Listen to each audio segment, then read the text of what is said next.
Hi everyone, Tams here. Welcome back to my channel. If you're new here, my name is Tams, and I create content that encourages a well-lived creative life.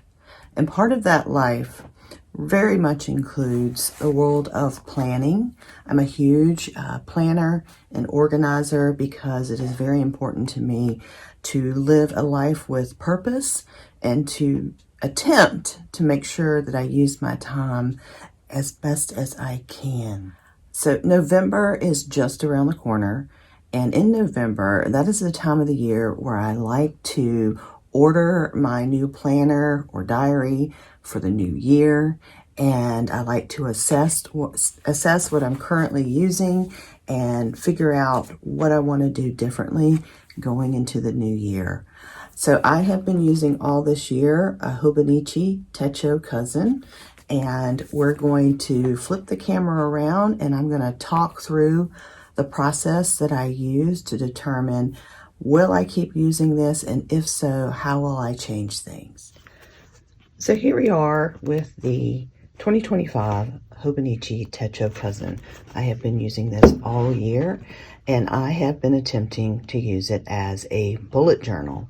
And as I go into 2026, I'm going to ask myself a few questions to determine if I want to continue using this or if I want to move into something different. And the very first question I'm going to ask myself is, what is working? Well, there's a lot of things that are working with this. First of all, I love the size. This is an A5. I love the paper, and I love that it's an all-in-one. I've had different types of planners in the past. I've had planners for work separate from personal. And for this stage in my life, I like combining everything. That may change, who knows? But right now I like combining everything, and I am able to do that in this style of planner.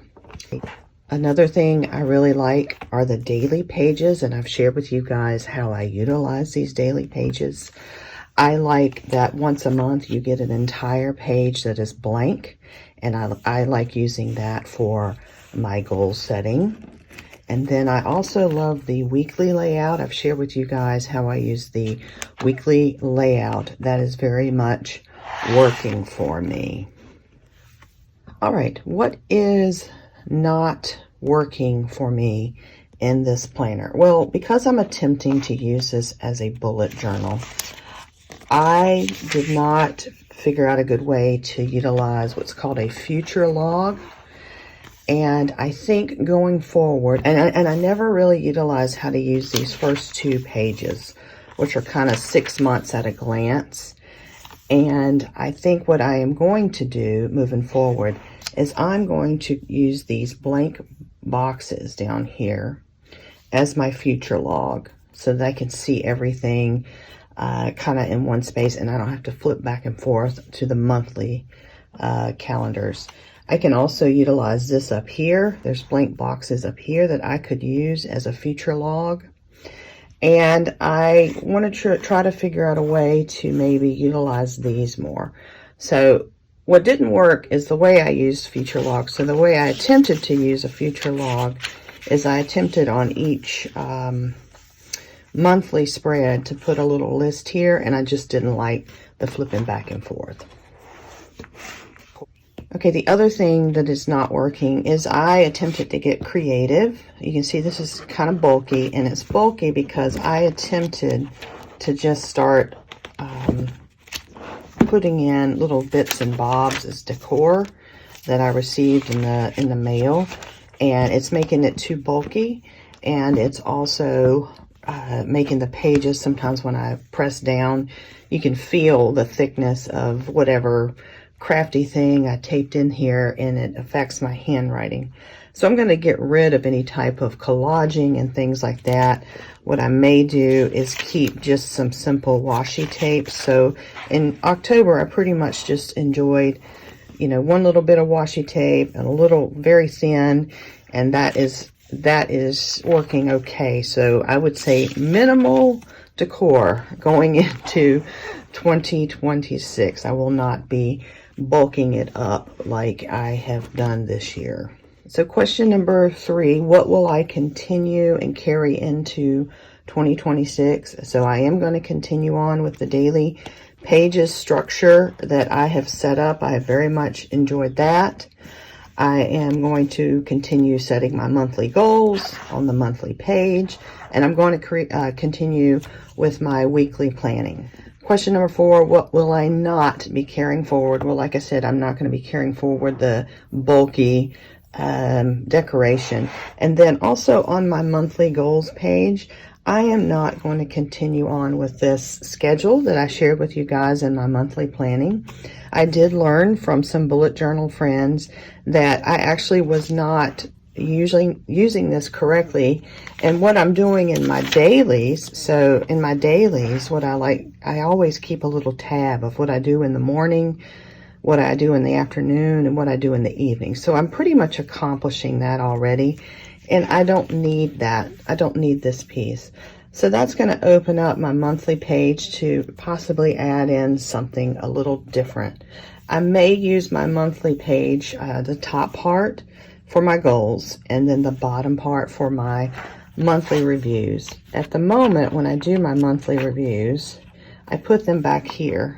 And there's a couple of blank pages in the back, and I put my monthly reviews back there. But I may add them to the bottom half of the monthly page. So that's a change that I am going to be carrying through into 2026.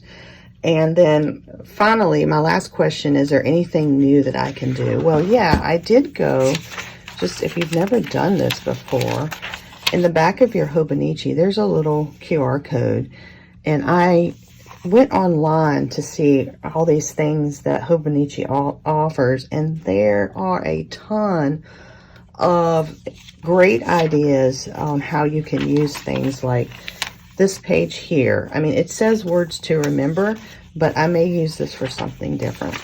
Also, the My 100. I didn't use this page because I specifically thought I needed to make a list of 100 things. But I was inspired from the Hobonichi site. If you notice, these are 4 columns here. And I like to do quarterly goal setting, or now they're calling them quarterly quests.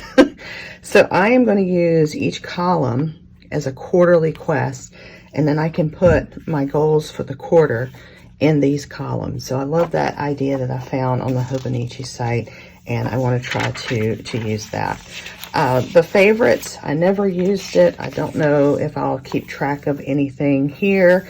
I may, because Bill and I do like to try new restaurants, I may keep tabs on that. Not sure. But, and I did not use these timetables or this graph paper. So we will see if I utilize those at all. But I wanted to just go over with you how I decide what I'm going to do for 2026. And once again, those questions are, what is working for you? What is not working for you? What do you want to carry over into your new planner system? What do you not want to carry over into your new planner system? And what kind of new ideas do you have on how to use your 2026 planner system? So anyway, I hope this was helpful for you. It's a little bit of insight into what I'm thinking of going into the new year, and I will probably receive my new Hobonichi in early November, and I get very excited about that. Feel free to ask any questions, drop them in the comment blocks, and I will see you in the next video. Bye.